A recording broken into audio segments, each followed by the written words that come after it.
full-time MMA? MMA. Nothing Yeah. else? My life, man, yeah.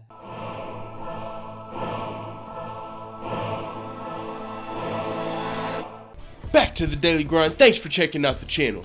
Make sure to hit subscribe if you're new and hit thumbs up if you're not a baby back bagel biting bitch boy, cause you know what time it is. It's full time. MMA. The Ultimate Fighter Season 25 was the last season with Cody Garbrandt and TJ Dillashaw as the coaches. That's actually the last season that I watched. I haven't watched this season yet, Justin Gaethje versus Eddie Alvarez season 26, but I did watch this entire season, so this does interest me. Jesse Taylor, this was the redemption season where it was a bunch of guys that had been on the Ultimate Fighter before coming back and getting their shot at redemption. Some of them were current guys in the UFC. It was actually a really good season. There was a rivalry between the coaches, so it was a really fun season. It came to a conclusion when Jesse Taylor beat Dhiego Lima in the finale. Well, since then, before his first actual UFC fight, after that, Jesse Taylor has popped dirty. He's got a doping violation now with USADA, and Dhiego Lima says he's feeling sick to his stomach having lost to a cheater in the Ultimate Fighter finale. He said a lot of things which I'm gonna read, but I'm just gonna comment first. Man, this also had the winner got $250,000.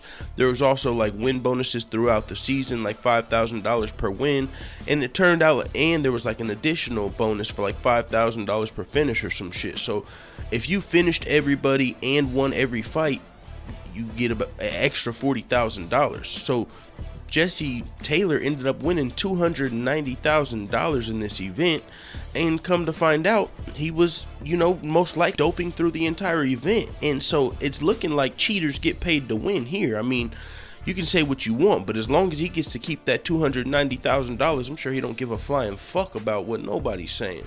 So I don't know if the UFC can go back on that or anything like that, but Dhiego Lima's pissed off, and I completely understand that. I mean, I'm sure a lot of these guys are pissed off at this news that we're in this season, man. Like, shit, I would have took steroids and fought in a little tournament for $290,000, but Dhiego Lima, he hasn't popped dirty since then. He said he did it the right way, and this is bullshit. And Dhiego Lima's actually, you know, the brother of the Bellator welterweight champion Douglas Lima.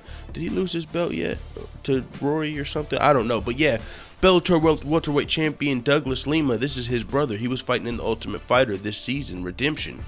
And he made it all the way to the finale and lost to Jesse Taylor. Lost the big check, $250,000. Ooh, that stings. But this is what Dhiego Lima had to say. He said, for our fight, he knew our anti-doping would only be a normal P test, so he must have done a cycle before that, and then 1 month later, he flunked the post-cycle drug. Of course he was taking the stuff to fight me.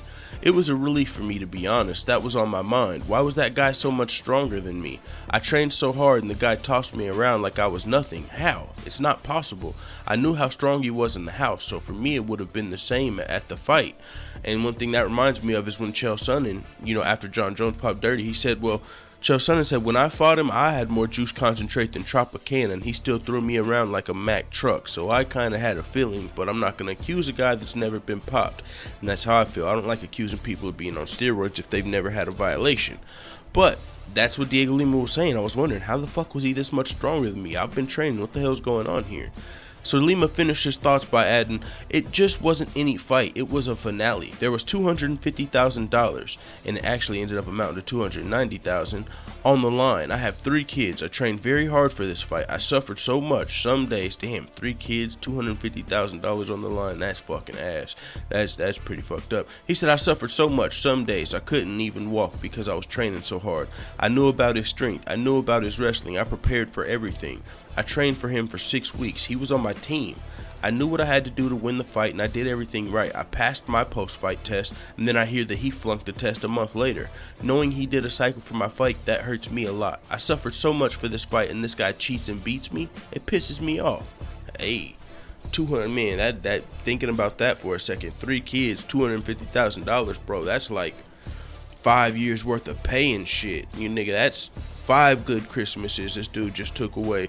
5 good Thanksgivings he just took away. I mean, you know, fuck, $250,000 is a lot of money to get cheated out of. So Dhiego Lima, man, I completely understand where he's coming from. And shit, I don't know if there's any way to, I don't even think they're gonna reverse that decision because he just had a normal P test for that fight or whatever. So I don't know what's going on here, but if it were a perfect world, as Dana White said in the John Jones situation, which we're about to talk about, if this were a perfect world, somehow Dhiego Lima would get that fucking check. The UFC would have to, like, that would be way too hard. I'm sure Jesse Taylor's already cashed the check. The UFC would, like, have to sue Jesse Taylor for it, or maybe Dhiego Lima would have to sue Jesse Taylor for it.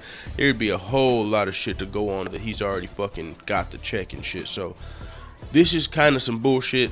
It's definitely some bullshit. With that being said, let me know how you feel about it in the comments, man. It is what it is. Let the full-time family know what the fuck you time at down there in the comment box. I'm out.